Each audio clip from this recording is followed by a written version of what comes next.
तर्जमान दफ्तर खारजा शफकत अली खान ने कहा है कि इसराइली जारहियत अक़वाम मुत्तहिदा के चार्टर और आलमी कवानीन की खिलाफ वर्जी है।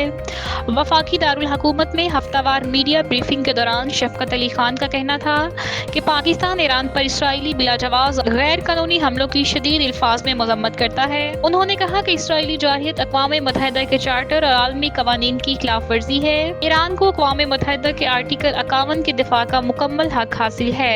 ईरान पाकिस्तानियों के इनखला के लिए भरपूर तावन कर रहा है। तकरीबन 3000 पाकिस्तानी ईरान से निकाल लिए गए हैं। तर्जमान दफ्तर खारजा का कहना है कि ईरान की एटमी तंसीबात पर निशाना बनाने की शदीद मजम्मत करते हैं। इसराइली जारहियत ईरानी खुदमुख्तारी और सालमियत पर बराह रास्त हमला है, जिसे 21 मुस्लिम ममालिक ने भी एक मुश्तरका इलामिया में मुस्तरद किया है और इसराइली इक़दामात को अक़वाम मुत्तहिदा के चार्टर के खिलाफ करार दिया गया है। शफकत अली खान ने कहा कि ईरान को बैनुल अक़वामी कानून के तहत अपने दिफा का भरपूर हक हासिल है।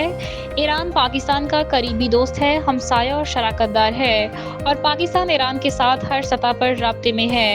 इलाकाई तनाजुर में बात करते हुए उनका कहना था कि पाकिस्तान और यूरोपीय यूनियन के दरमियान जोहरी अदम फैलाव पर मज़ाकरात हुए हैं, जबकि उन्होंने भारत की मकबूजा कश्मीर में जारी इंसानी हकूक़ की खिलाफ वर्जियों पर भी शदीद तहफ़्फ़ुज़ात का इजहार किया है। तर्जमान दफ्तर खारजा ने मज़ीद कहा कि ईद के मौका पर श्रीनगर जामिया मस्जिद और ईदगाह में नमाज की इजाज़त न देना काबिल मुज़म्मत है और मकबूजा वादी की सियासी क़यादत को पाबंद सलासिल रखा गया। शफकत अली खान ने यह भी वाज़ेह किया कि पाकिस्तान दहशतगर्दी का शिकार मुल्क है और कैनेडियन इंटेलिजेंस एजेंसी के हालिया बयानात गैर हैरानकुन और गैर जिम्मेदाराना है।